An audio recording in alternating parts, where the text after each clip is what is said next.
Well, hello there. How's everybody doing tonight? I am doing just fine. Thank you for asking. I am coming off a great weekend of pro wrestling as usual, and tonight we got a big guest. So we kind of get my shit in early a little bit and talk about what we've been doing at the Road Home from Wrestling podcast and what's coming up for us in the weeks to come. Last week was a little bit light on the pro wrestling action in our area. You know, normally we used to do like 3-4 shows a week sometimes. Last week we just had 2, which is still more than any other bullshit ass podcast puts out, just so you know. And that's the Road Home from Wrestling podcast, by the way. So not only do we usually just destroy everyone in content, but the quality of the product's pretty good too. Now, this week we were lacking a little bit in quality, mainly due to myself. On Thursday we had our IWA show, which was tremendous. We had Justin and Ralph out there. They covered an amazing show. It was really great, and looks like we're going to have another tournament to decide who the next IWA champion is going to be, and a certain bald gentleman, not me, is in that tournament, and we're rooting for him, of course. But that was a great show. Ralph and Justin did a tremendous job as always. They're tremendous, and we love them. So let's see here. Matt, you said we need reviews of Wrestle Kingdom 12. That will probably come a little later, maybe with my guest a little bit. What's up, David? What's up, Andrew? Matt, welcome back to the States. I'm glad you're good. Man, you saw a great show out there. But I'll see what I can do if I can work in a little Wrestle Kingdom talk, because that was a big thing that I did last week. Last week I actually took the day off so I could watch Wrestle Kingdom live, which I watched it live at like fucking 2 in the morning or whatever is when it started. It was a tremendous show, and maybe we'll get into that a little later. Anyway, so that was Thursday, and then we had no shows Friday or Saturday. Paul, what's up, buddy? Paul Rickard is a gentleman who's in the chat there, and he's going to be on the show soon, so we'll get to see him real soon here. But anyway, so on Saturday, I got to go to PTW. NWF wasn't running shows. They had a little plumbing issues, I hear.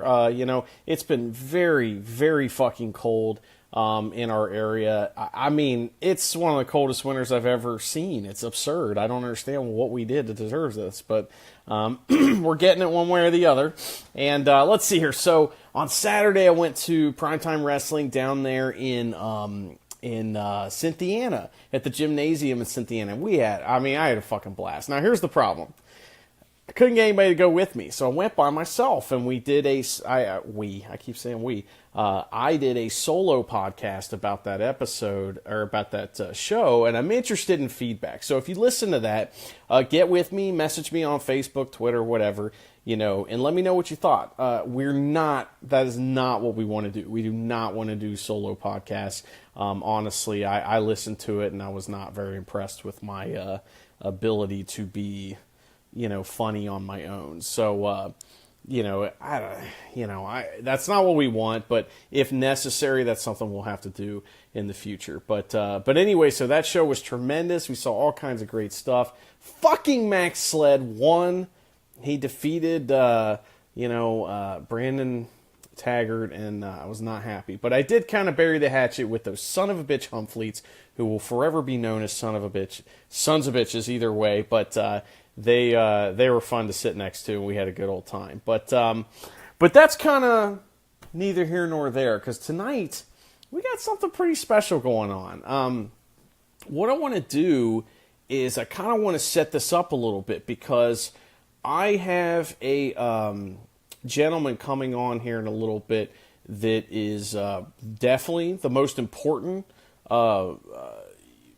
guest I will ever have on this live deal. We've had Adam Swayze, Hollywood Adam Swayze, and he's a big name, but the guy we have on tonight, as far as in the drama department, I don't know if anybody beats this guy, not even that bullshit-ass drama king in the WWE, even though I do kind of like that dude. But a couple weeks ago, right around Thanksgiving, I made the trip up to AIW for the first time. And man, I had a blast. I was up there with Justin Summers from the Wrestling Cheers podcast, and Christopher Michael Lotus from NWF went up with me as well. And we had so much fun. We were sitting there in the corner, and, we saw the first match and the second match. We were like, these are pretty good. And then something happened. This music hit, and I don't even remember what the music was. I blacked out, because this beacon of light. I don't know if you've ever been in the presence of someone who is very famous.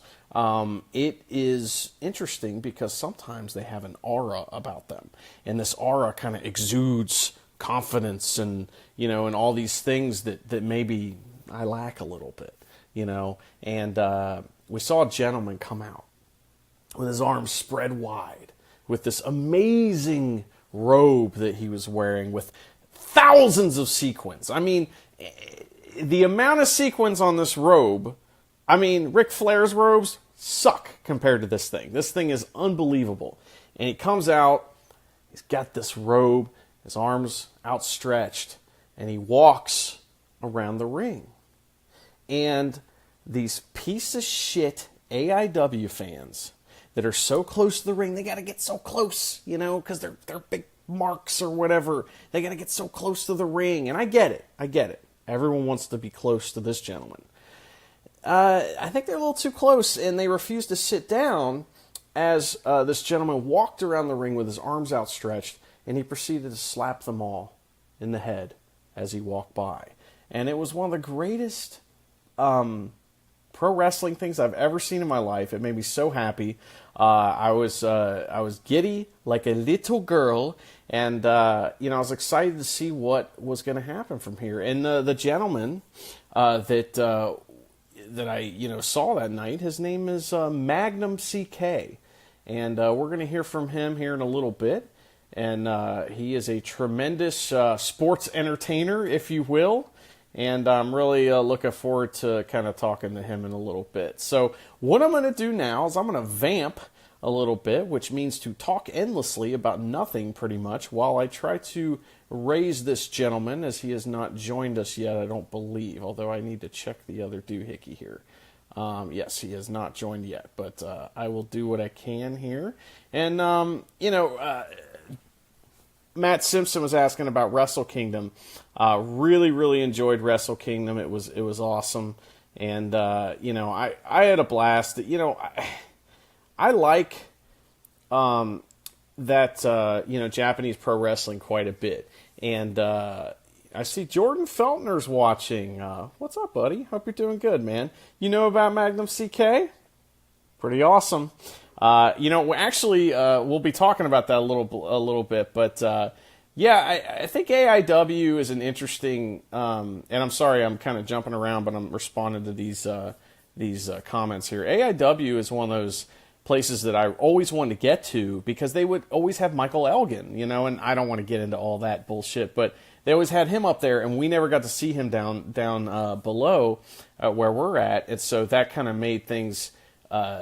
It kind of sucked, because we couldn't get to see him down here. So I always wanted to go up there. Plus, Kevin Steen was up there a lot, and a certain gentleman from NXT now, Johnny Gargano, is a big guy up there. So it was always good, always interesting to see those advertisements, and then to kind of miss out on it. I was like, man, I bummed out.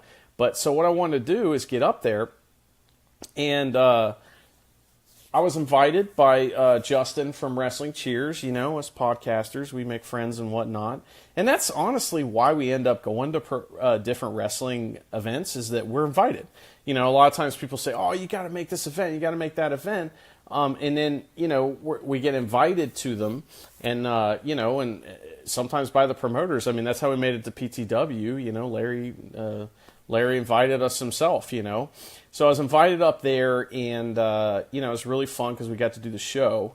I won't be going up to see Raymond Rowe, unfortunately. That would be tremendous. I'm a big fan of his, and, we obviously have seen him in, up north there at the other promotion. But anyway, I'm really interested to see, kind of what what they're able to do up there more. There's a lot of really great storylines going on. It's a great place, and I can't wait to make it back up there. Their venue is really interesting. Let's see. Yeah. Wrestling Cheers. It's a guy named Justin. It's just one dude really that's the main guy, and then he kind of has different hosts that come on, which I've been on that show. He said my episode was one of his top 5 episodes. So there's that. But anyway, okay, so we're going to try this out here. Oh, boy. So, Magnum CK, I can see that you're watching, and it says that I cannot bring you on camera. I hate to kind of pull the curtain back or anything like that, but your phone if you're using a phone, it has to be straight up and down. I know that sounds really silly, but it does. And then if you're using a computer, I don't really know. It's got to have a webcam or whatever. So I don't know if we can work on that. It says I can't bring you on camera. Not sure why that is, but maybe he can work on that real quick. And while I bullshit more. But yeah, it says here, can't bring you on camera. Can't bring him on the broadcast at this time. That's unfortunate. Geez, well, that's kind of stinks. But anyway, so I'm really looking forward to. Paul says I think the WWE is stale ASF, which I would assume means as fuck, and I would agree with that wholeheartedly. I'm one of those people that a lot of times that's why I do this like Monday night thing, is because I need something to do during Raw that's not boring, because Raw is kind of boring, and a lot of times I watch it without the sound on. So, I guess what we're going to have to do here, and I hate to do this, guys, I'm really sorry, but I think I'm going to have to cut this off real quick and see if I can fix the technical issue and then pop back on. I hate to do this to you guys. I'm really, really sorry. I'd much prefer this to be one deal here, but unfortunately. Oh, here we go. Now we got this figured out. So we are attempting to reach our guest for the evening, and we'll see if this works out. I really hope it does, because this is, let's see, what do I think about Impact Wrestling? Ask me when you're on, and we'll talk about that, because, man, I got some thoughts about that are not popular, but it's what it is. So anyway, so Raw is starting right now, and if you're a football fan, you're watching the NCAA championship between SEC team versus SEC team, I'm assuming. Oh, my God. Welcome, sir. Hi, guys. How are you? Can you hear me? I can hear you just fine, sir. Can you hear me? Yeah, I have a little home studio set up here, and I thought I knew what I was doing, but it turns out I don't. I blame the actual technology before I would blame yourself. That's my opinion. What do you think? That's what a pro wrestler would do. It's not my fault. It's the fans and the technology, and it's a conspiracy. And I'll blame the Russians. That's fair. All of them, not just one, all of them. But right. I told a little story about how I first saw you. And it turns out my head exploded when I found out that is not at AIW's Hell on Earth. That was not the first time I saw you, actually.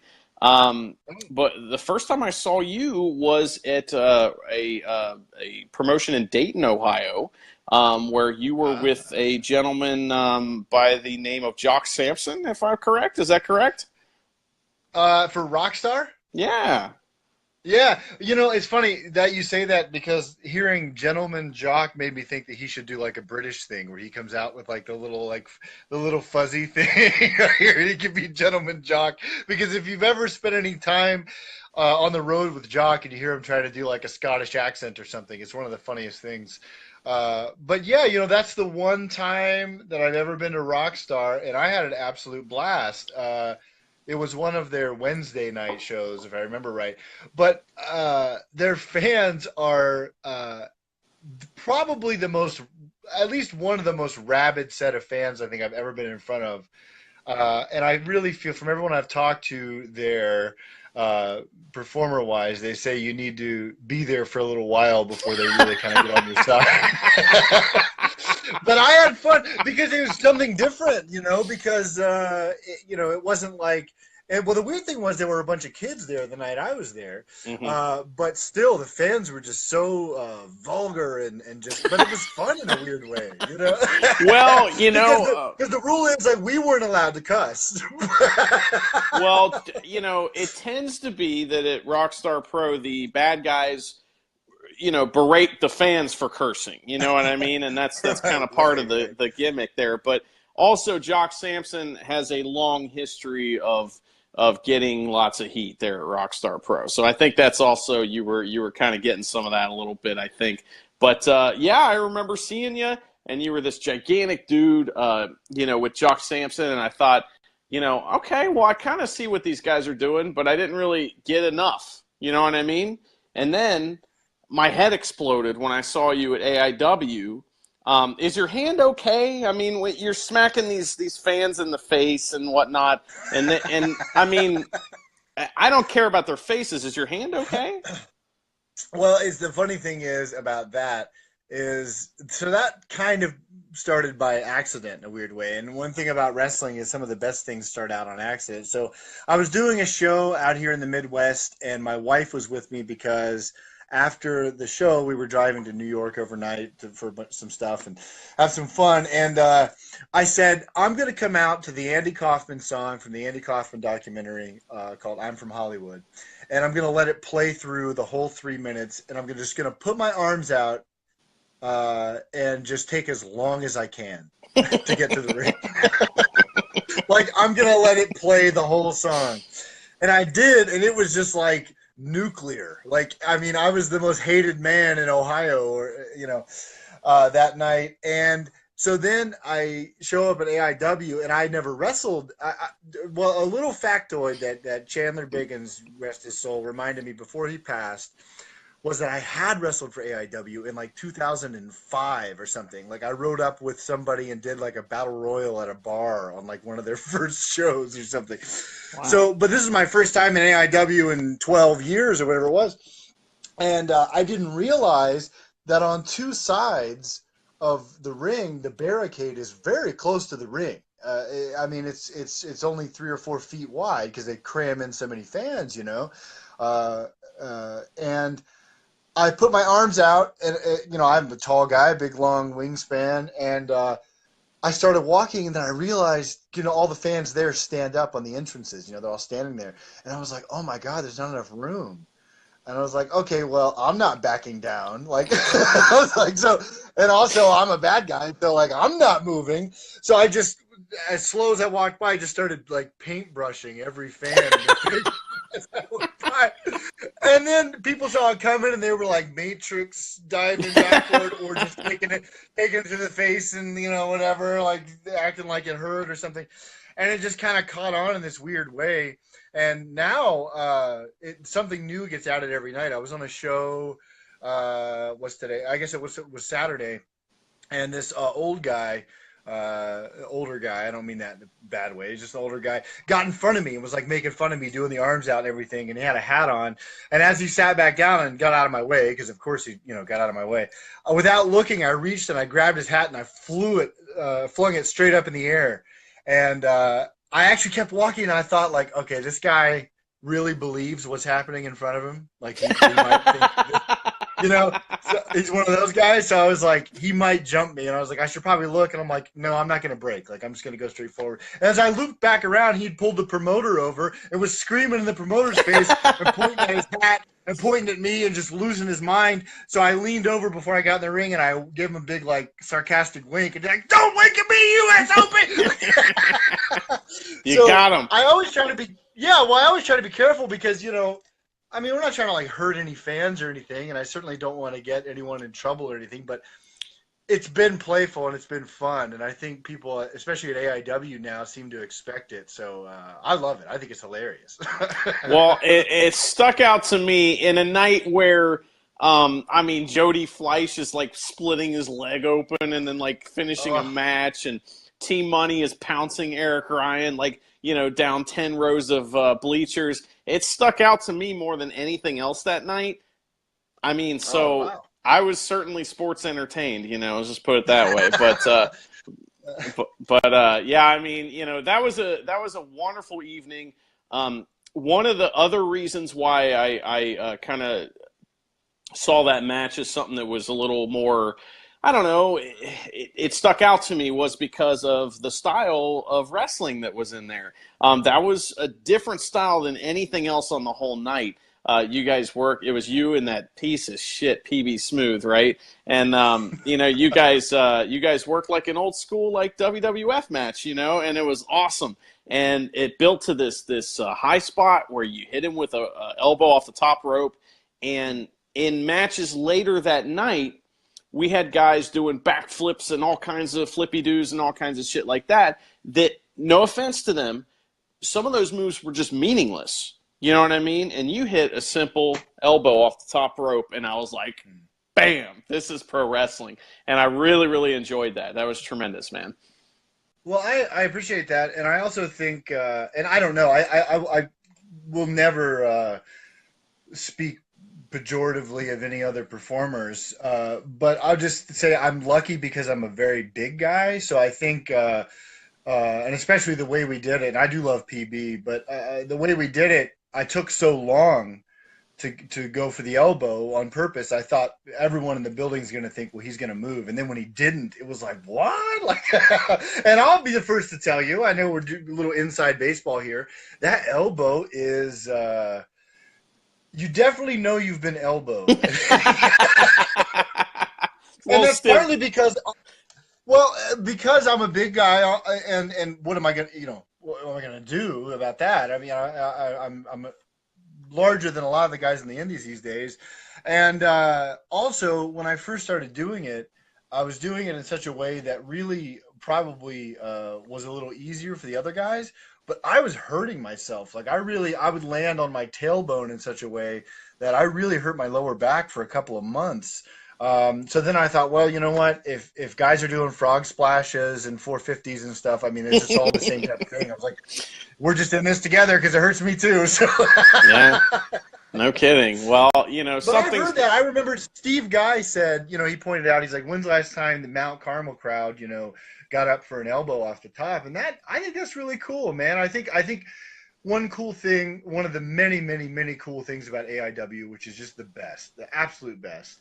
Um, well, one of the cool things about that place is the fans, and one of the best things about the fans is that they just get it. Like, they've seen a lot, they've seen probably almost everything, but that hasn't affected them in a negative way. They really appreciate it, and I hate to say like play along, but I mean they're part of the show in a very positive way, which isn't always the case on some of these deals.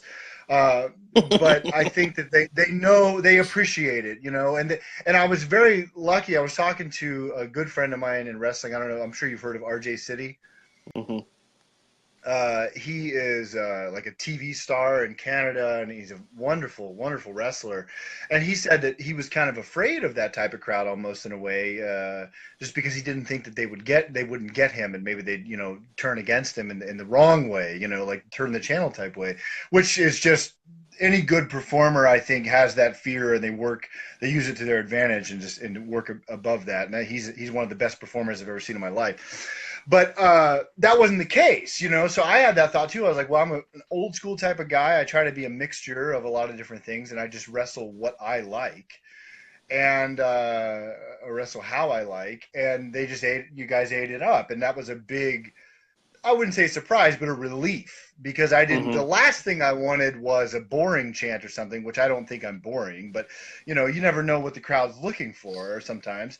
And what I got was people chanting my name, which was crazy, so it was my first overture, Yeah, so it was cool. And I think anytime you really have a genuine desire for pro wrestling, which I do believe I have, and a genuine passion for it and a love for it, and you just open that up and let everybody feel it and see it, I think they get with you no matter what. Mm-hmm. Well, it was interesting to me because most of the shows that I go to are kind of, well, I mean, it's mostly kind of old school fans, and then just a few kind of smarky, type fans or whatever. And I was surprised at AIW that it was like 90% like smarky fans and like 10%, old school fans, and that was a different crowd. And I was, like I said, later on when there was just, I mean, complete shenanigans going on, I was surprised at, like I said, how you were able to draw that out of the crowd and get the reaction that you did. But I mean, you kind of said it at the top there.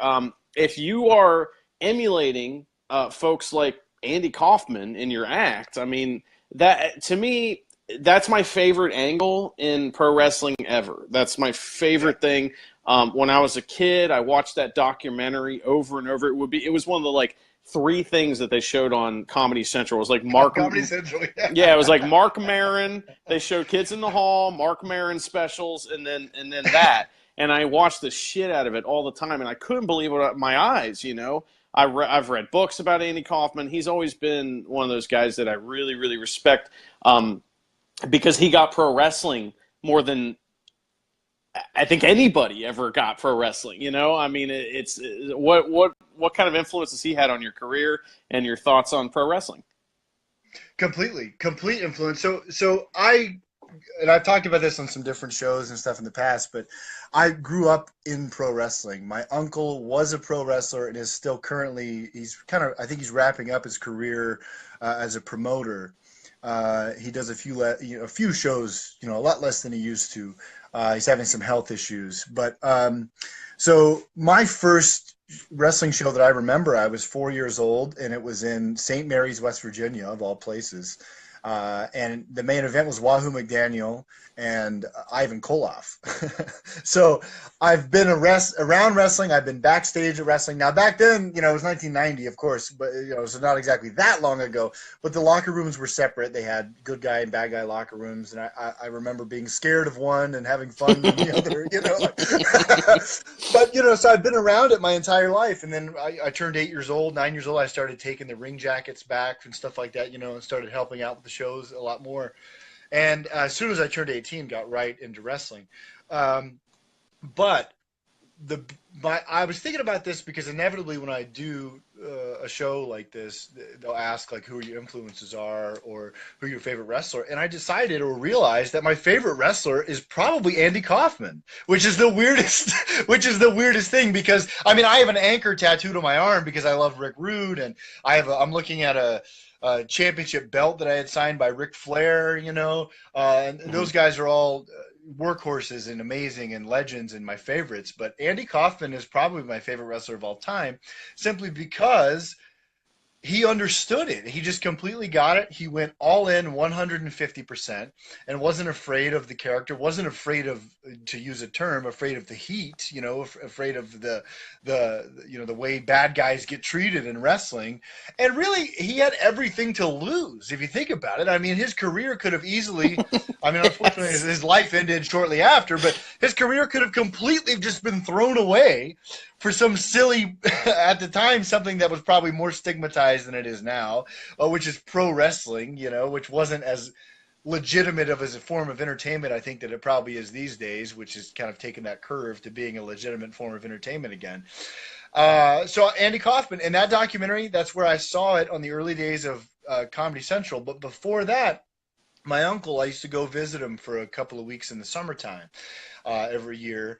And I would beg him to put on wrestling tapes, and he would put on Old Memphis a lot. And he played me Andy Kaufman, that whole thing, and told me the legend. It was before YouTube, so he would have to tell me about, oh my God, they went on David Letterman, and Jerry Lawler slapped him out of his chair, and it all just felt so legendary, like, wow, this happened. And then finally seeing the documentary, I'm From Hollywood, where they show a lot of that footage and stuff, really stuck with me. And I taped it a few times off of Comedy Central, and I've probably seen it 100 times. But I will say that, I was telling someone the other night, and I'm long-winded, so that's just the deal. Sorry. You're good, man. But I was just talking to a good friend of mine in wrestling, Ethan Wright. I was talking to him on Saturday, and he's trained by Harley Race and just an excellent talent, excellent gentleman. And he was asking me, because I've recently kind of stumbled upon this incarnation of myself as of late. And he's like, "How did you get to that?" And I was like, "You know what? I equate it to stand-up comedy, and wrestling's no different. Watch any comedian in their first year or two, they're doing Richard Pryor or they're doing Jerry Seinfeld or Louis Black or Louis CK or whoever their favorite comedian is basically what they're doing. They might even steal some of their material, and then you'll see 5-10 years later they're something completely different, they're just themselves. So you have to take this weird long journey and just trust it to get all the way back around to yourself again, because nobody ever starts in wrestling as themselves, for the most part. So in a weird way, this thing I'm doing, I hardly even call a character. It's literally just myself with, the old cliche. Steve Austin's talked about it a million times. Is just, goddamn, it's just yourself, kid. You're just yourself with the volume turned up to 11. So I just found a way to kind of find everything I love about wrestling, turn it up as loud as I can, and just go with that. So I think Kaufman's definitely one that got me started down this road. But I found I found Andy Kaufman in myself in a weird way, which is something I learned in studying acting for years, which was don't put a shell on. Don't say, oh, I'm, whatever character. Oh, I'm Hamlet. I'm going to put this mask on. No, read the text, study it, and find Hamlet in yourself. What do you agree with? Everybody can find any well-written piece of literature or a play or script has human elements in it, or else it probably shouldn't have been written in the first place. So if you can so I found the wrestling character in myself, and I'm just kind of opening that up for everybody. And I'm sure I've just bored everybody. No, not at all. This is awesome. Well, I do have a question for you about the Andy Kaufman stuff. Is there any chance at any point we could get the windmill punches in the ring at any point? Well, I think now it's inevitable, because what happens is I'll see a tape or an online, like a YouTube thing or a GIF or something of like Terry Funk or something, and I'll get it stuck in my head, and I'm like, I have to do it. I gotta get. It's like when you hear a song, and then it's stuck in your head, and you're like, I have to play it, because then it can be out. Because if I don't play it, I'm gonna blow it out of my brain with a bullet. Like, I can't get it out of my head.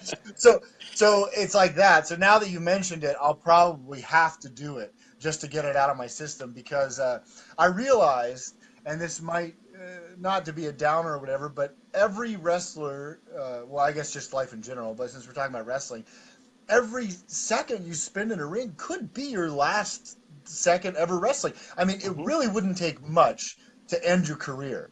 And so I try to think, well, what do I want to get out of this? Like I'm not just wrestling for gifts or whatever, which, I mean, maybe I can.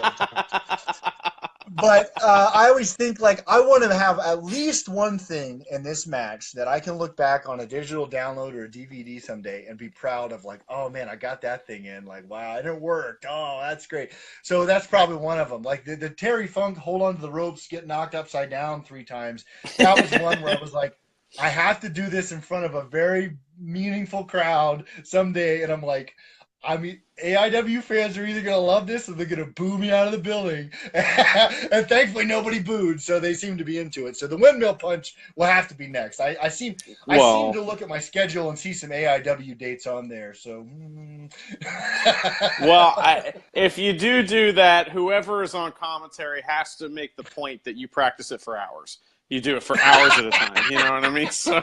Oh yeah, that's like the Iron Sheik with his little cans. Man, that looks dangerous as hell. That thing that he does, man. I don't want any part of that. If you've ever seen those things, they're like 45 pounds each. They're ridiculous, and they have different ones, but man, it's unbelievable. It's unbelievable. Yeah, well, that's some crazy pro wrestling stuff for sure. But anyway, now you are a member of a certain organization there at AIW, sorry, and that is the production. And Justin Summers of the Wrestling Cheers podcast has kind of someone who's kind of smartened me up to what's going on at AIW. Yeah. He's been a good friend to me as well. And he was, by the way, he was completely sure that your business with PB Smooth was not finished, but it seems like it is at this time. He's gone off to do some other bullshit with some short guy, but anyway, and but I tell me a little bit about the production, these vignettes that you guys have made that are just fucking amazing, man. I mean the one where you're standing in the loading dock area or something like that. I mean, this is some good stuff right here, and I'm hoping that we're going to get more of that. Can you tell me more about the production and what that is? Well, I really appreciate it. That was actually on top of a parking garage, and it was like 10 degrees, and it was just covered in ice. And what a quick side note to that promo is I set up the cameras, and I had one camera locked down and another one handheld, just to give it a different vibe, to get two cameras, because I didn't see too many promos on the indies that had two cameras, and I was like, well, let's try it. But so we got everything taken down. I was walking down to my car and took a flat back bump right by my car. I slipped right in the snow. And the first thought was like, wow, all this promo for a match I probably won't be able to wrestle because I just broke my back or something. But no, I was fine. I ended up fine, but it's terrifying, when you fall like that.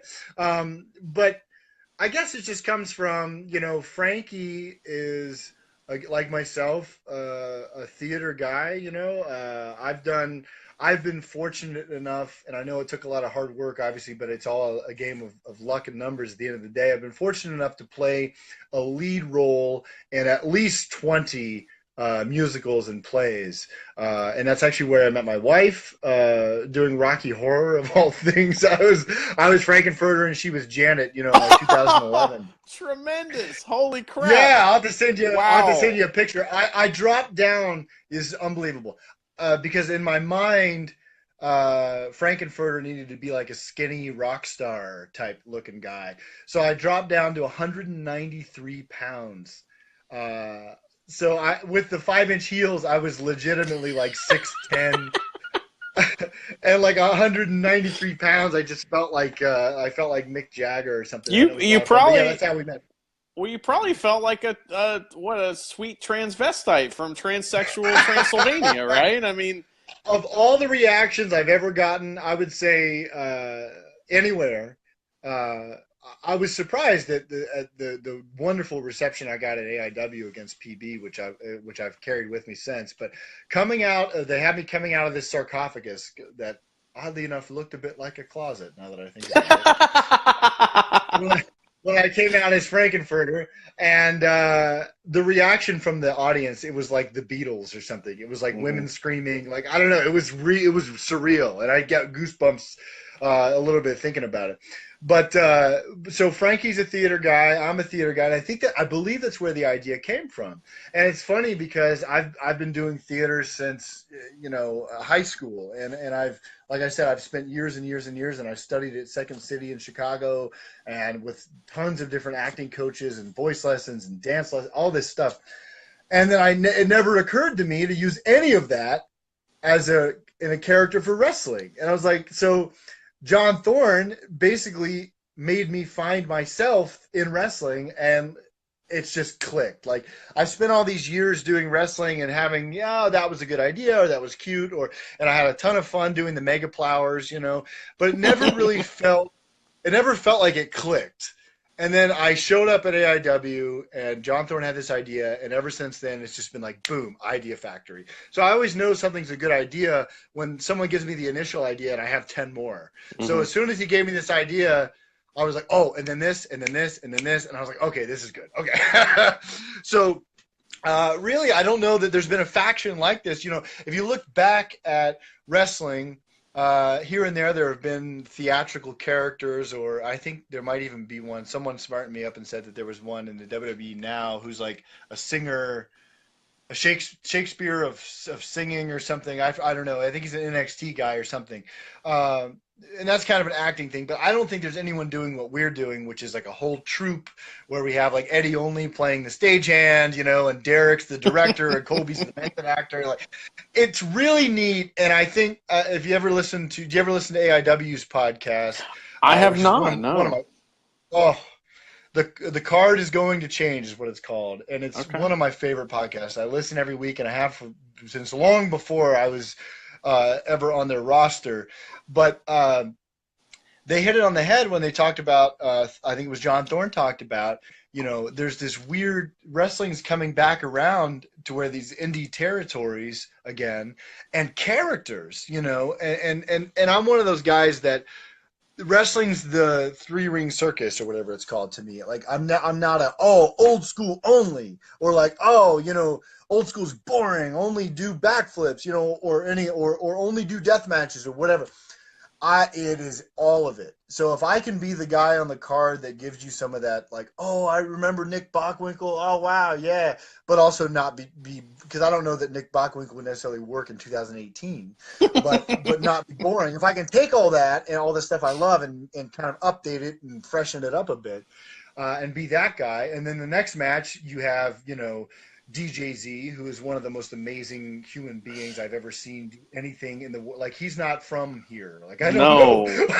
I don't know No. how like, I follow his Instagram.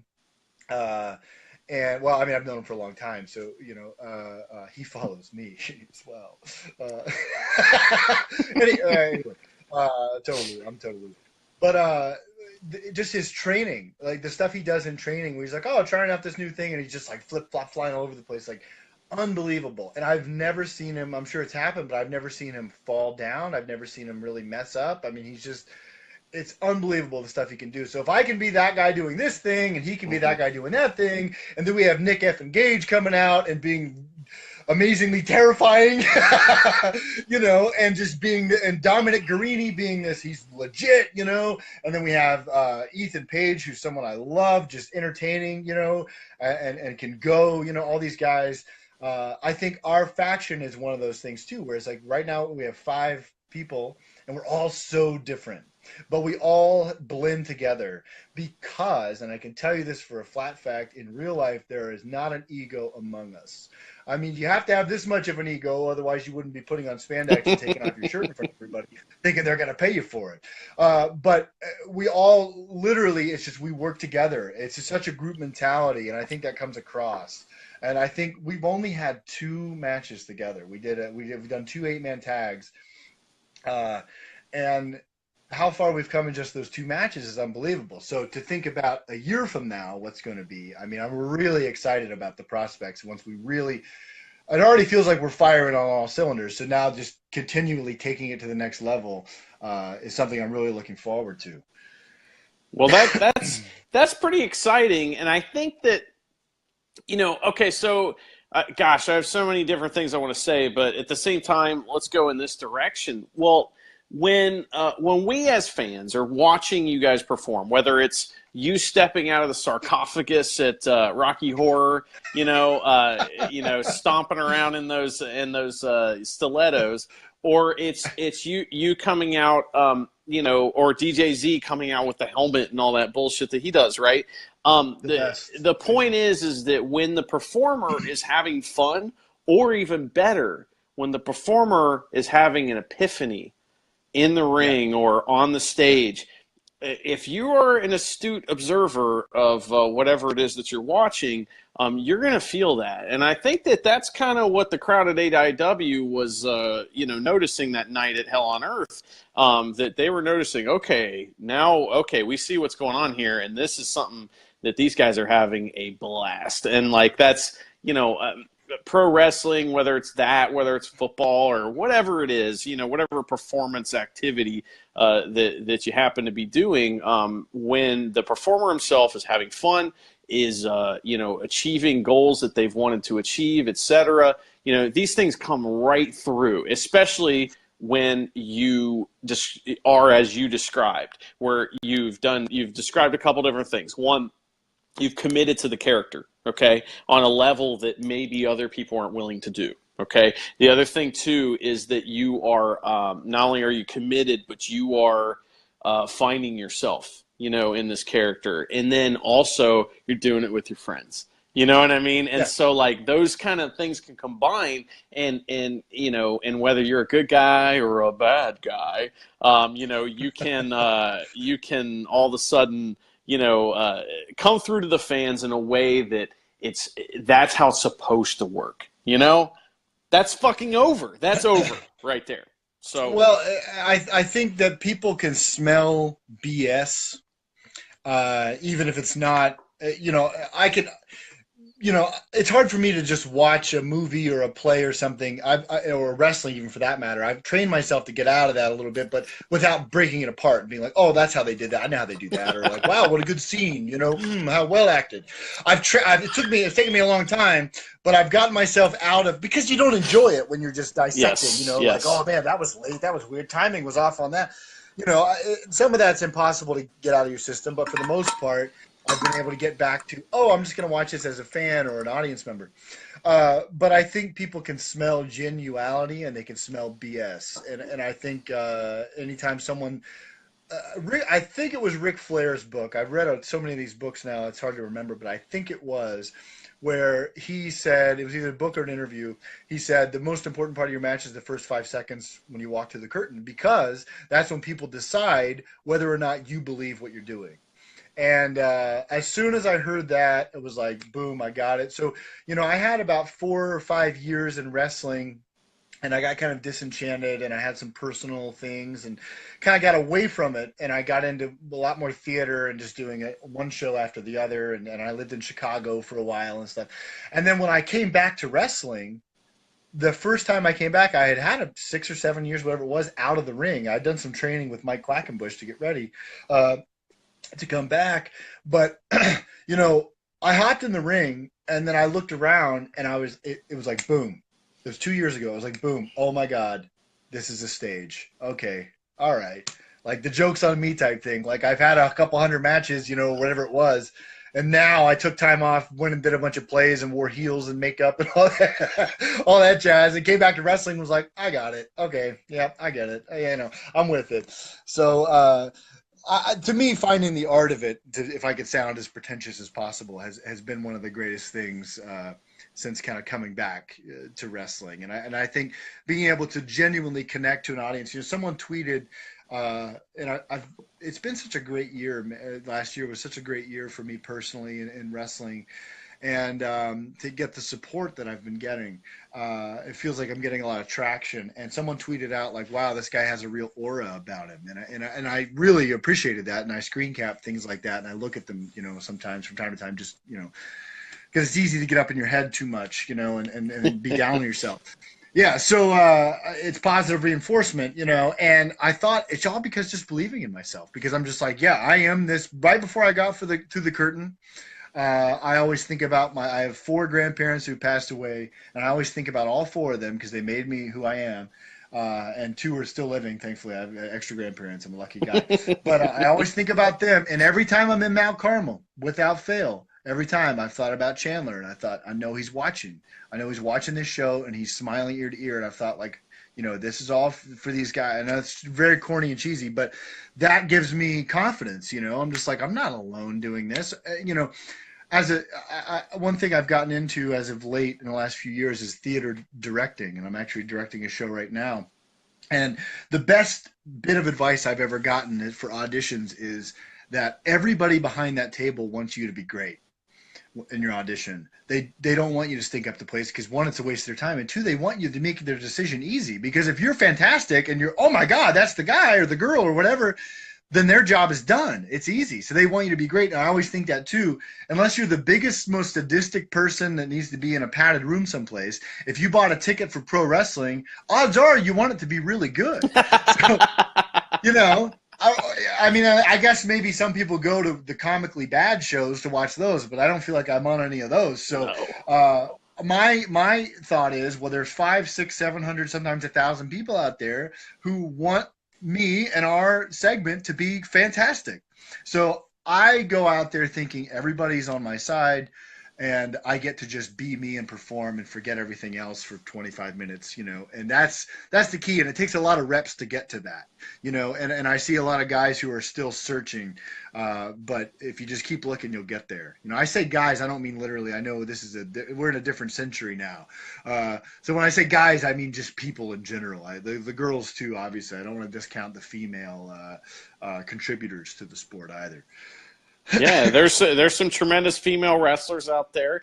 To speak on kind of a female subject, if you will. So what is your favorite musical then? I have to say, for a lot of reasons, just because it was my first one and I liked it just in general. Rocky Horror is an unbelievably strange and touching show. So I would say it is. I mean, in more ways than one. It's awesome. Yeah, it's awesome.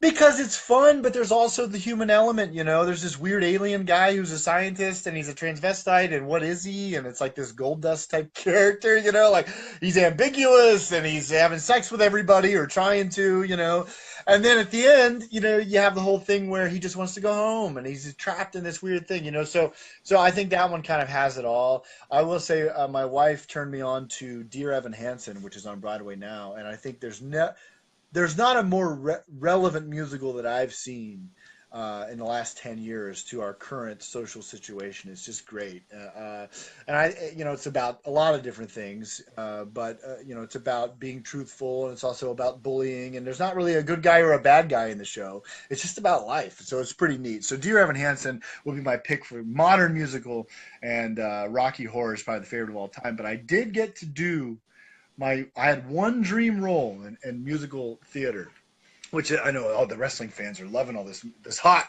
musical theater, hot Broadway talk. Hey, fuck them, But I had someone who bought me tickets years ago. I'd never sung a note in my life, I'd been doing plays, and I'd never done a musical. And I've always been a huge Mel Brooks fan. And they got me tickets for Young Frankenstein the musical, and it broke my heart. Well, it broke my heart because I was watching it and I was like, I'll never do this. This is the one show I want to do. I can't sing. I can't dance. I never tried any of that stuff. And I was confident in my skills as an actor, but I'd never sung a note. I'd never danced, certainly never even danced in my life. And then a few years later, I got to play the Gene Wilder part. The lead role. Shit. I got it. I figured it out, man, and I faked my way through it. I think I figured out about dancing is if you just got a lot going on up here, they're not looking down there. So if you're just teasing it up, like look at my smiley, my shiny teeth, they're not looking at your feet going all over the place. Well, how about how about that "Roll in the Hay" song? I mean, that is tremendous, right? A lot of fun.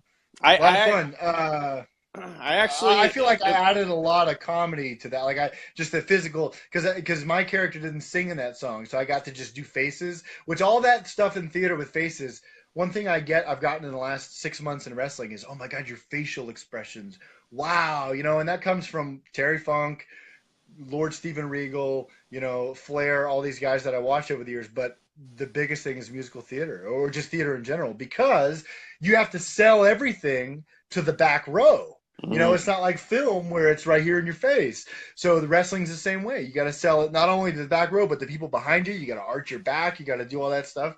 So it's just been great for that aspect of it as well. And I think that sets me apart a little bit. If I could keep talking about myself some more. Well, that's what you're here.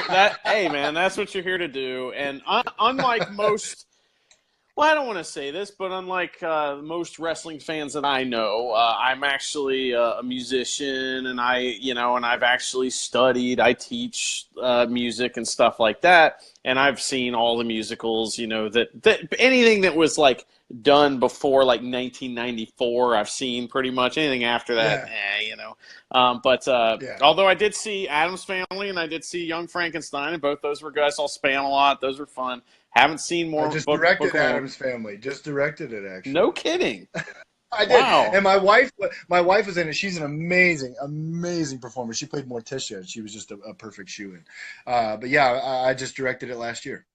That's tremendous. Now, there is and I can't remember because I was a little bit inebriated when I saw that movie or that musical, to be honest. But there is a line from that movie that I really hope is in there. Maybe you can answer this for me. So Gomez has gone to court, and he is standing in front of the judge, and he gives this impassioned speech about how that they say that a man who represents himself has a fool for a client, and I tell you right now, I am that man. Right? Is that in the musical? Yeah. It's not, because he doesn't go to court, but that's okay. So I would say unprivileged childhood is probably a good way to put it. So whatever videotapes I could get my hand on, I watched until they were broken. And McDonald's had a thing where you could get Wayne's World and Addams Family and all this stuff. Okay, like if you got a value. And I had that version of it, that copy of it, and I watched Addams Family still to this so many times that still to this day when it's on, I can just go line by line. Like I haven't watched it in probably 6 years, but if you popped it on, I'd just be like, yep, boom, boom, boom. I would drive my wife nuts because I'm that person that quotes things while I'm watching it. Well, how did I do? Did I do okay? Yeah, the great delivery was great. I right, believed good. I believed. You believe I am that fool, or I am that man. Somebody that just popped on and is watching is I hope he's still watching because I want to do this publicly. Tim Hagen, the Violent Van Stesman. So when I was coming up in wrestling, and I sound like an old timer now. I'm only 30. I'll be 32 this year. Old timer. Oh, get the fuck out of here. I'm 5 years older than you, man. Come on. He has a wrestling training school in Parkersburg, West Virginia. I believe it's called like the Violence Academy. I'm sorry if I butchered the name, but that guy taught me every single fundamental. And if there's one thing that these AIW kids that I'm seeing them getting from their school training and stuff is the fundamentals. And that is number one. And they told me at Second City when I started there, because they have all these rules for improv. And I just didn't get it. I thought, I want to be Fred Willard. I just want to make jokes. And they're like, no. So funny. You have, right. And I'm that type of improv. I drove them all nuts because I was just thinking, what's the next funny thing I could say? Or what, how can I set this person up, for a joke? And I'm just very jokey with improv. But their whole thing is the Del Close, like, no, even if it's not funny, in character, blah, blah, blah. Okay. So, but what, Vance Desmond not only taught me all the groundwork to pro wrestling, what Second City taught me was, and all the young guys coming up now can remember this too, is even the Harlem Globetrotters had to learn how to play basketball first. So, and that blew my mind. I was like, wow, you're right. They had to learn to play boring old basketball before they could finally defeat the Washington Generals. So I think that's useful. So I just saw him pop on, and that reminded me that Vance Desmond is one hell of a teacher and passionate. And he taught me all the, they say they know how to fall. If one person taught me how to fall, it's probably Vance Desmond. How can you teach him to fall? But yeah, so 20-foot ladder. You mentioned also a name that popped out to me, Mike Quackenbush. So just recently, yeah. Honestly, I haven't been able to really watch Chikara. I really haven't. I need to get their streaming service and get into that. But I am a huge fan of Mike Quackenbush, mainly because of his book. And that he wrote. It's like 7 Keys to Being a Better Performer. I gave it to 2 different friends of mine that are pro wrestlers for Christmas, and they both are like, "This is amazing," because like what's great about him is that he understands, and I don't want to talk shit about anybody, but one of my buddies is Les Thatcher. And and he's buddies with Rip Rogers and these old school guys, and they're not able. They don't like. They don't see that pro wrestling can change and be different. There's one way to do it, and you do it this way, and funny ain't money, and derp, and all these things, right? And so, which is, I love Les. He's a good friend of mine. He's a cool dude, and I love listening to him talk because I learned so much. And he's usually right, but at the same time, Mike Quackenbush. I was talking to Les one day about he did a seminar with Mike. And he was talking about how, he took Mike aside and was like, you're talking to a room full of jocks, Mike. and it was just really funny, and you get it too, right? Because Yeah, yeah, Mike yeah, yeah. Quackenbush kind of takes more of a theater look at pro Yeah, wrestling and more of a modern look. He doesn't at any point talk about protecting the business or anything like that. He's more talking about commitment to your character and all those kinds of things sure. we've been talking to about tonight. What was it like training with him, and what did you learn from him? Fantastic. Fantastic. Completely comfortable environment. It was honestly looking back, had I really been aware, because it would have been a lot closer of a drive of the AIW school like I am now, I probably would have just gone up there. But I'm glad I had the opportunity to go up to the Wrestle Factory with Mike, and Ophidian is their other one of the other main trainers up there, and it was really just to shake off the rust, get back in the ring. And I didn't tell any of them. It's funny, I didn't smarten any of them up that I was a trained wrestler that had just taken some time off, so I kind of just showed up, and it was kind of a mixed class, and we started taking bumps, and everyone was like, what's this guy like? This guy's like a ringer or something, because I was taking those intense, because there's the first bumps you take when you're wrestling where you hurt yourself, and and it hurts more than it needs to, and you hit your head and you bust your elbow and it looks terrible and you hear 5 noises when you hit the ground, and I just jumped up as high as I could, took a big flat backer, and they're just like, wow, okay, good job, like, all right. And then Ophidian pulled me aside. He's like, is my wife making you some gear? And I was like, yeah. He's like, I knew it.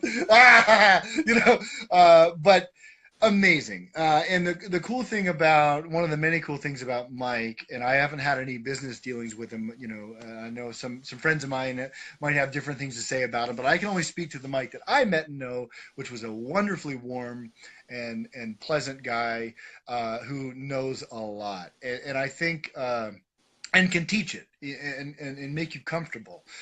And he has an everyone can do this mentality.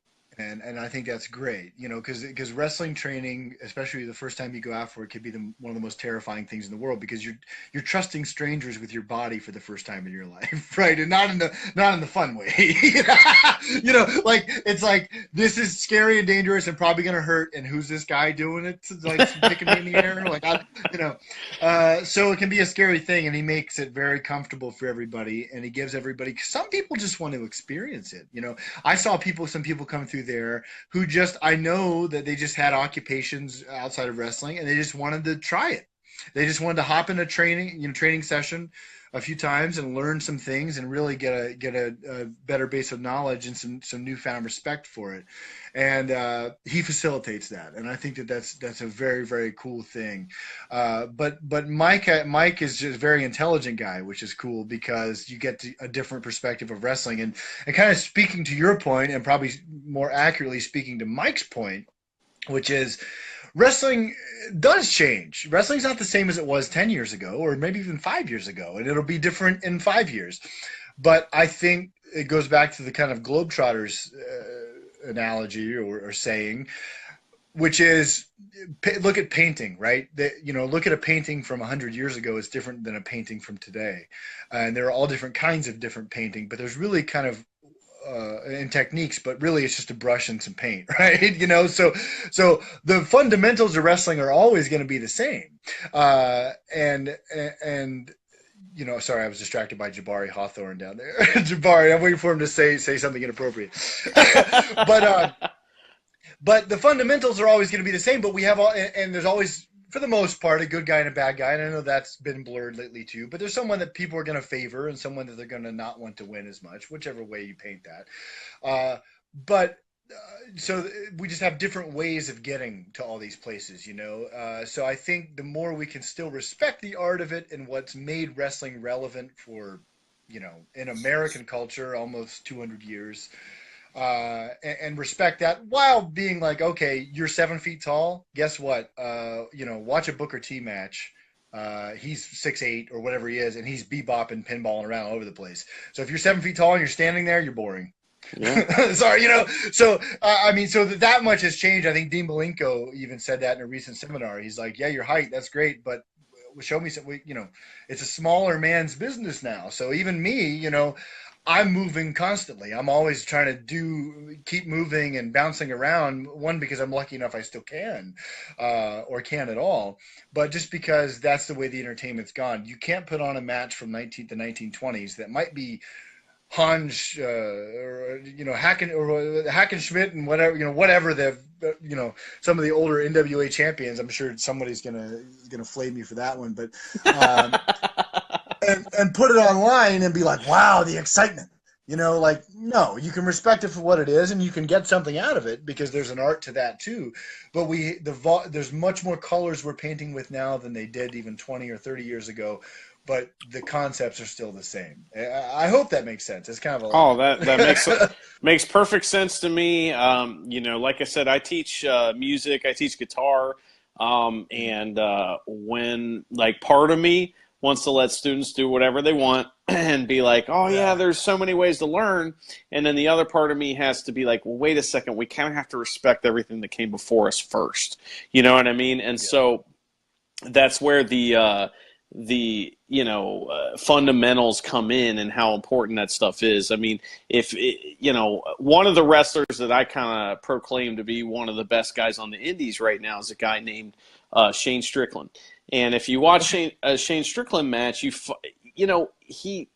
makes everything. You can't say he doesn't do anything flashy. He does everything flashy. So like a lockup to him will be this like amazing thing that happens, in a simple kick in a match. And it's because he's so fundamentally sound that he is able to do so many other things with his body while he's doing the fundamentally sound thing with his foot, which is kicking the guy and not killing him, so that's a great point. And I'm of that similar opinion that everything should mean something. And I would rather do one really crisp, good-looking elbow drop that is like, wow, ooh, than three of them that were kind of like, oh, okay, you did three of them, and that's just my opinion. And nobody owns wrestling, just like nobody owns theater, but that's just how I feel about it. But I think that if you polled 100 people, 99 of them would probably prefer the one crisp, really good-looking one to like the 10 in a row that didn't mean anything.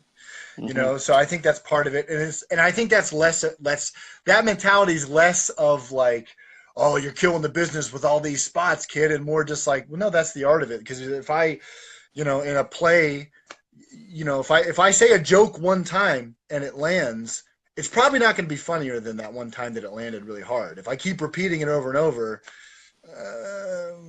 so I think it just goes back to just general performance. If you notice that comedy always comes in threes, someone's going to hit their head on something three times. I think if you watch a lot of good wrestling, it's a similar thing. A lot of wrestling spots will come in threes and stuff like that. So I think entertainment wise, it's just, it's all the same. And you reminded me of another quote I took from Second City, which wrestling is just improv. It's like, improv is going into a scene and not knowing what you're going to do. And wrestling is just combining a scripted scene with improv. And one of the things they taught me as well is you have to learn and respect every single rule of improv so that you know when to break them. Right? So it's the same with wrestling. It's like you learn all that fundamental, and then you can be like, yeah, I'm going to do this really dumb Terry Funk spot because it's hilarious, and I don't care if it makes sense. So it's a similar thing. You have to respect all the foundation of it so then you can throw it out the window. Well, and back to what you said at the beginning about acting is that if you are pretending to be the guy in the ring, dropping the elbow, then you aren't really that guy in the ring dropping the elbow, are you? And no one's going to be convinced of that. So, if you are convinced that you are that person and you are in there, then the choices you make in the ring that are, things that are coming off the cuff and whatnot will make sense because you're doing what you would do as that person. Yeah. And I think that's also a key to making the audience buy in and everything. But man, well, let's kind of talk a little bit about because we're getting into lots of stuff here, and man, I could talk to you probably for about 7 to 10 hours, I'm sure. And This doesn't have to be the only time. We can do it again. Absolutely. Well, that is going to happen for sure as long as you're open to it. So the other thing too, I just wanted to mention, talk about is where are we going to see you? We got some AIW things on the on the books here, but I mean, 2018 is the year of Magnum CK, and where else are we going to see you, and where do we need to work on seeing you? Well, I consider myself very fortunate in a lot of respects, but not the least of which, and it's not lost on me that I'm fortunate to be in a faction at AIW, which means I'm going to be on a lot of shows, hopefully,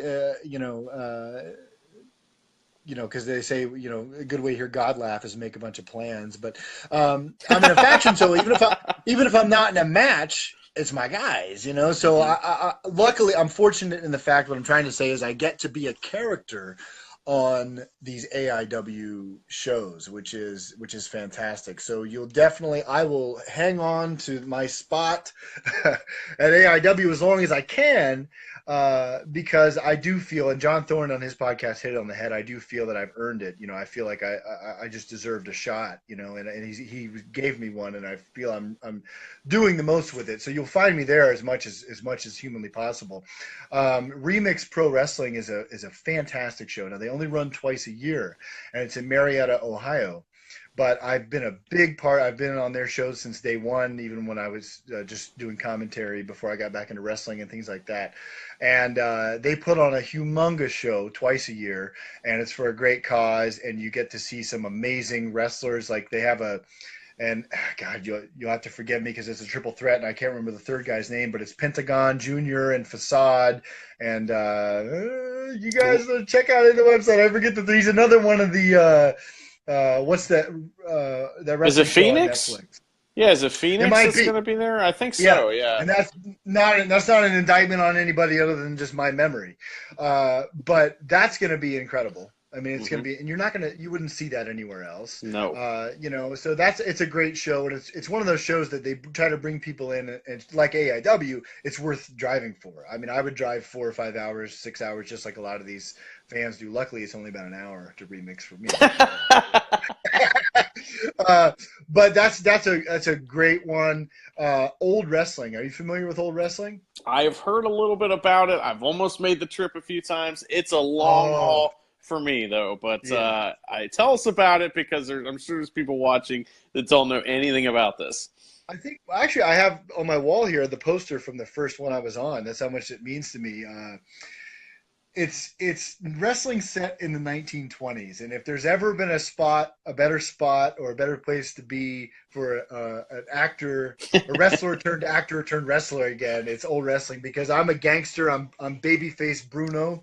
Okay. And I'm a 1920s gangster, and it's just, man, it's crazy because it's exactly what I'm talking about. It's everything. So like I'm out there doing, Dick the Bruiser spots and all, all this stuff, and having my good time with a lot of the guys. And then they would have, before she was signed, they would have Heidi Lovelace out there bebopping around, and they have Matt Cross, doing all of his amazing, unbelievable stuff. And Judge Hugo is my favorite character. Looks just a little bit like Ricky Shane Page. I don't know. Maybe come on. Maybe he's a relative of Ricky Shane Page. I don't know. Maybe it's his great grandpa or something. I'm not sure. But one of the greatest characters I've ever seen in wrestling. But Marion Fontaine puts that together, and it's just the most fun, and it's for everybody. Because if you're a wrestling fan, you're going to appreciate the wrestling and the kind of like, tongue-in-cheek nature of it. And if you're just an entertainment fan, you're going to be entertained because it's like a play, So, AIW, obviously, I'm making that place my home as much as possible. I love everybody up there. Remix is great. Old wrestling. I'm really kind of branching out. I've gotten some feelers out to Game Changer Wrestling, which is not a place I ever thought that would want an old Andy Kaufman guy like me. But Yeah, but I'm excited about that, you know, Hmm. because it's just new places for me to go. I have some great friends up in Toronto, run Greektown Wrestling up in Toronto. That is some of the most fun rock and roll feeling wrestling shows. I'm sure someone's going to get hot at me for leaving it out, but I will say, I recently tweeted about this where I wasn't going to put out a list of goals, and that wasn't an indictment on any on my friends who put out lists of goals. That's perfectly fine. And there's a lot of research that says having public goals helps you meet them, you know, because you know people are watching. But I will say that I think Magnum CK needs a Ribera jacket and needs to get to Japan at least one time. Come on. So that's something I'm actually actively pursuing Okay. right now. Yeah. So it's just one of those things where you have to throw enough spaghetti against the wall and some of it sticks eventually, you know. So all these things I know are going to happen just because I'm plugging along and really, you know, not to name drop, but I guess drop a couple around here. But about 10 years ago, I had the great fortune. Well, this is odd. You'll appreciate this. Did you watch WCW? Were you a WCW fan at all? Sure. I was more a WCW fan than I was WWE, for sure. I'm a WCW guy, I have to say. Like, you know, I understand that some of it wasn't all the best top to bottom.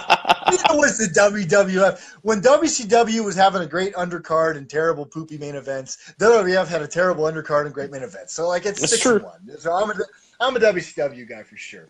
But about 10 years ago, actually, the town I ended up moving to, oddly enough, eventually, I had no idea I'd live here, but Athens, Ohio, I got booked, and it was the highest paid booking I'd ever gotten. I won't divulge the number, but it was not impressive. But at the time, I was like, they're going to pay me what? And they said, okay, well, we want to put you with Shark Boy. And I was like, oh, awesome. Okay, I'd met Shark Boy. He's a great guy, obviously a great talent. Great. And then I show up and they're like, oh, well, it's you and Scotty Riggs against Shark Boy and Norman Smiley. That is awesome. Wow. I know, but I was like, one of these things is not like the other. Like, what am I doing in this match? And they're like, well, we're going to start a program. So I started a program with of all people, Norman Smiley. And he had so many wonderful and great things to say. And it's great that he's down at NXT training guys and gals now. But one of the things he said was, and because I do legitimately have ADHD, I don't remember why I started this story. But what he told me was something that Rey Mysterio had told him, which is that success happens when preparation and opportunity meet. And I think that that's what I'm kind of thankfully experiencing right now is if there's one thing I've been preparing for my whole life, it's to be a pro wrestler. And my wife has been the catalyst behind me coming back to wrestling. She's the one I mentioned Remix Pro Wrestling. They've given me so many opportunities. It's been amazing. I mean, they've let me wrestle with Bubba Ray Dudley and Devon Dudley Wow. and Grado, Colt Cabana, Swoggle. You know, it's crazy. It doesn't make any sense when I stop and think about it. But you know, I had one of their shows and I was just feeling lost. It wasn't the last one, it was the one before. It went well, it went super well. And I was just feeling lost. And I was sitting at dinner with my wife after the show, and she's a great mind for the business because she's not in the business and she just has a theatrical mind. So she's Hmm. who I ask for all the time because she's like the public, you know. And Magda versus Joe Doring. I agree. I saw that pop up just now. Joe Doring is a guy I want to get in the ring with. But anyway. Maybe when I feel my jaw on my chest in the morning after, I might not. I might regret saying that. But yeah, no, I want Joe Doring. A lot of respect for that guy. But anyway, she said I was lost, and I was like, I should feel good about this amazing match we had, and it was just over like Rover, and they're throwing babies in the air, and it couldn't have gone any better. And she's like, you're not being you, you know. She's like, what do you like about wrestling? And I was like, well, I like Terry Funk does this, and Ric Flair did that, and Rick Rude, and all these guys. She's like, do that. And I was like, oh, well, but wow, that makes sense.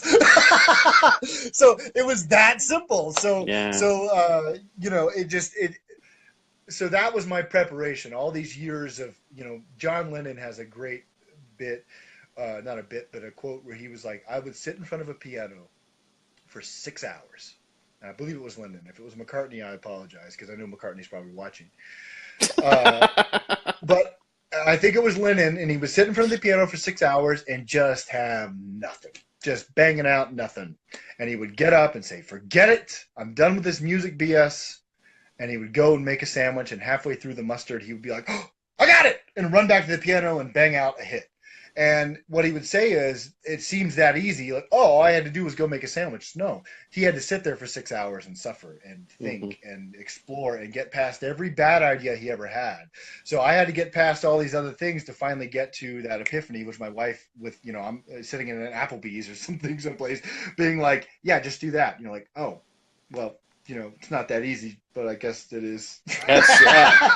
Well, that's very zen, right there. And, what's not zen is eating in an Applebee's. Don't ever do that, man. In Marietta, Ohio, after a wrestling show, that is it. Oh, no. Everything's that's frozen, the only brother. Open. Don't eat that shit, man. That's no good. But anyway, well, man, I've had so much fun talking to you. And, I can't wait to see what 2018 has in store for you. Like I said, you had a profound kind of impact on my viewing experience there at AIW, and I can't wait to make it back up there. It's a tough deal because it's Fridays. I live in Cincinnati. Yeah. Holy shit, that's 4 hours. But at the same time, we at the Road Home from Wrestling podcast, we are trying to expand all over the place. And, we have folks that cover IWA for us, and we, everything that's in Kentuckiana or that Indiana area. We cover stuff in the Ohio area. We also cover stuff in Kentucky as well. I was told recently that nothing ever happens in Kentucky. That's not true. But anyway, what we do is that, we try to, the folks that want to talk to us and the folks that we, put over and we're able to kind of, develop relationships with, we are always talking to folks about those people, so I really hope that we get to see you down this way soon, and I will do everything I can to make sure that happens because, I think that if anything, someone like Magnum CK, this character that comes out with this robe with an impossible amount of sequins on it, with all the shenanigans that go on with that, and I know some of your buddies are headed to Prodigy Pro Wrestling, which is in the Memphis, Indiana area. So I know the promoters there, so I'm gonna be mentioning them to you to them. But anyway, I have family in Cincinnati, and so I always try because I have family in Pittsburgh. So I love working in Pittsburgh because I get to stay with them. So we'll make it happen. We'll make it happen. Love to see you down here, and anything we can do to make that happen, we will. We have this much say and what goes on down in this area. Hey. But we'll use every little bit of power that we can. But man, I can't thank you enough. This is a tremendous interview. Not only are you the biggest guest I've ever had, maybe Wildcat Chris Harris might be a little taller than you, but other than that, I think you might be the biggest in stature. But if anything, we've had one other gentleman from Hollywood here. And he did a great job as well. His name's Adam Swayze, Hollywood Adam Swayze. He's a local guy in the Cincinnati area. Wow. But I think this is the biggest guest we've ever had right here. I think so. I'm a big guy, and I never realize it until I see pictures of myself, like with our girls or like on stage. Like I think I have a certain look on stage, and then I'm like, I look like Andre the Giant. Like wow. Like okay, look, I'm about to eat everybody. But you don't shit in a bathtub, right? I mean, not anymore. But I will say, because I know we're getting out, but I will say that mug you have is amazing, and I gotta find one of those. Oh yeah, I love that mug. I need it. I need it in my life. I'm a mug guy. Well, I mean, there are Paul Heyman guys. There are all these other guys and girls. I'm a mug guy. Well, I mean, there's a possibility you may be able to find one of those in your mailbox if you hit me up. But we have those in stock. But anyway, I mean, I can't thank you enough, man. And if there's anything I can do for you, just let me know. I can't wait to see you next time I'm able to see you. If you want to come on again and talk about something specific, if you want to talk about a show that's coming up, you just let me know, man. Anytime. one thing I've never had any trouble doing is talking. So, Well, before we let you go, we got to get some yeah. plugs in. So, Oh, we got to know about the Facebook, we got to know about the Instagram and the Twitter and all the bullshit. So, let's tell us all about it. well, the problem is there's somebody on Twitter, and if everybody could just go on and report this guy because I hate him.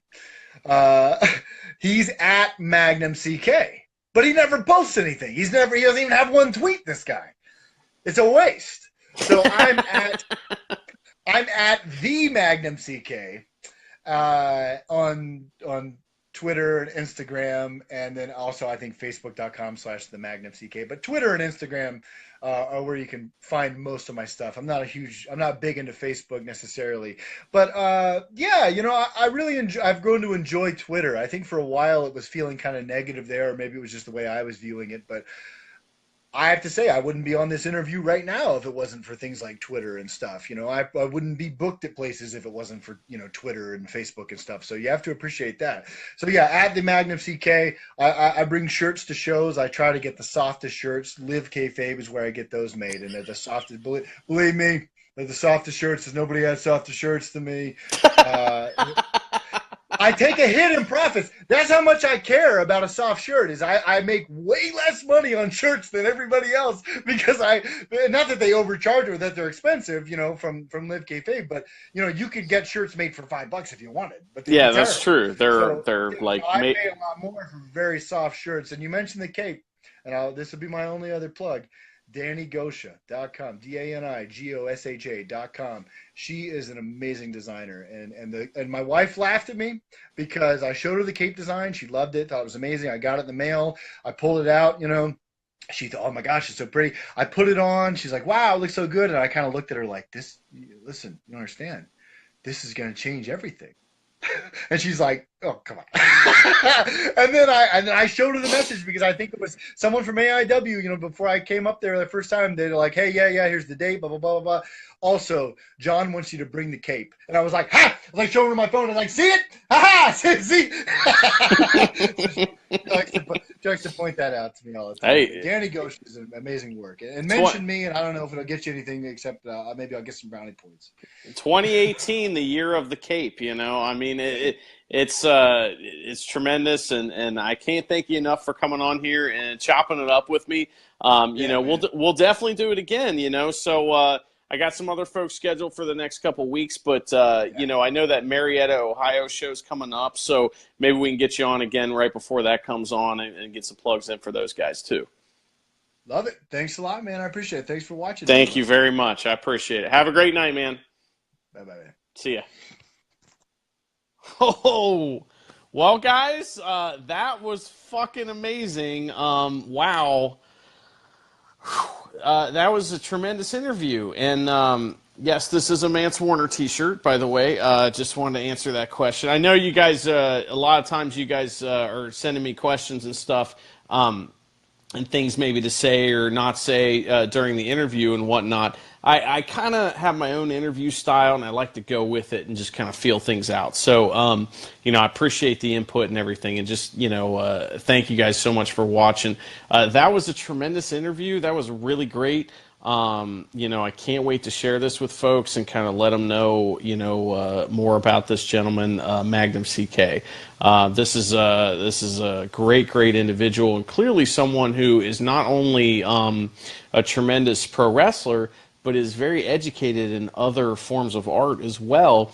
I find it very interesting to me that it took him so long to realize that the ring is a stage. That's something that I figured out right away when I started watching pro wrestling, even as a kid. And they often say that not that I would know what to do in there. I'm not saying that in any way, shape, or form. I'm just saying that I'm familiar with the arts, saw it as an art, and I think that was interesting how, to me, like, I've heard this before, like the pro wrestling ring is the only stage that has no walls, it's really great to promote a guy like Magnum CK. It's a little different than the average pro wrestler. A lot of experience, Not only that, but a lot of experience in other venues as well, in the arts, which is really, really important. And if you guys have not listen to Mike Quackenbush's podcast. It's called Kayfabe 2.0. You can listen to the whole thing. I mean, like the whole thing in like just over an hour. It is tremendous. It's really, really great, and you should check that out, and also check out his book, the 7 Keys to Being a Better Performer.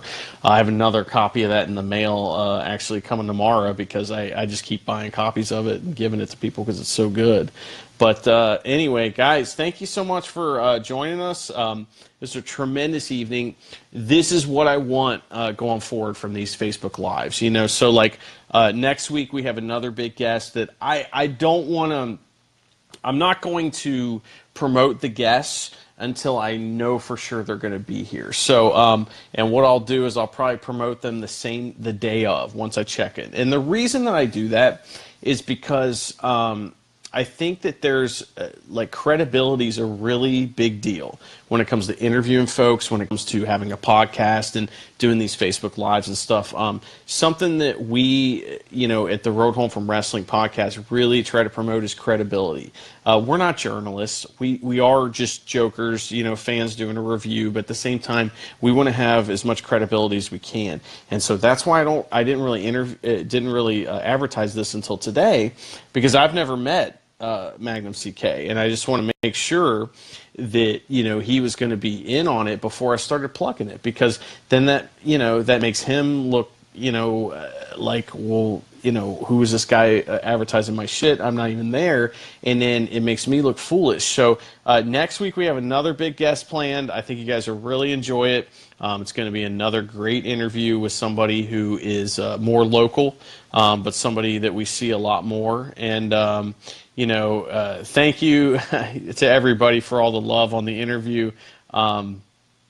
You guys can watch this over and over. I think this is a really good interview, and I got to figure out how to make it into audio so I can put it on the post it on the podcast page. But anyway, what I'll do is I may even later in the week, I may do a Facebook Live that's just about Wrestle Kingdom, because I know there's been some demand about our thoughts on Wrestle Kingdom. And I know that that's something big that happened from the weekend, but I really wanted to make sure that we got so Paul Rickard, you're convinced you want to be on. Awesome. Good, man.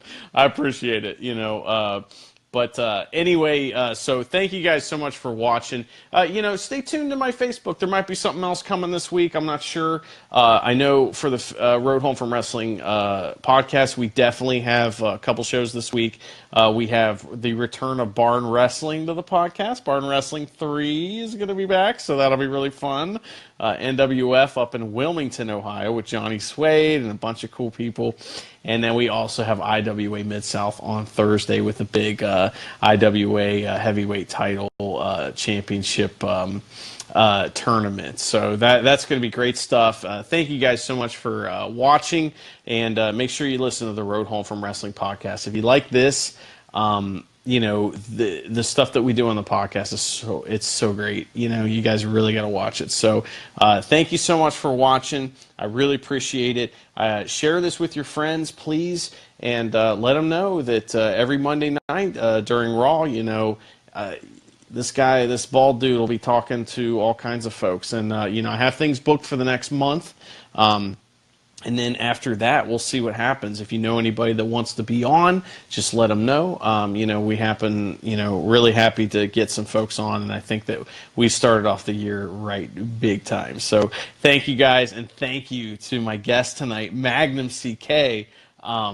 Tremendous pro wrestler, and you can tell he's a guy that gets it. So thank you guys so much. Follow me on Twitter at DrewStifferTweets. Follow the show at the Road Home FW, and you can find all of the co-hosts, the Audible Trial information, audibletrial.com/the Road Home FW. Please sign up for that. You can get that book that Magnum CK was talking about, the Ric Flair book that's on there. You can get that for free. And then, you can quit and you don't have to pay anything, get it for free. We also have the coffee mugs for sale. These are $10 a piece. They also hold white wine if you're interested in that. And we're making another t-shirt order soon. So thank you guys so much for watching. We'll see you next week.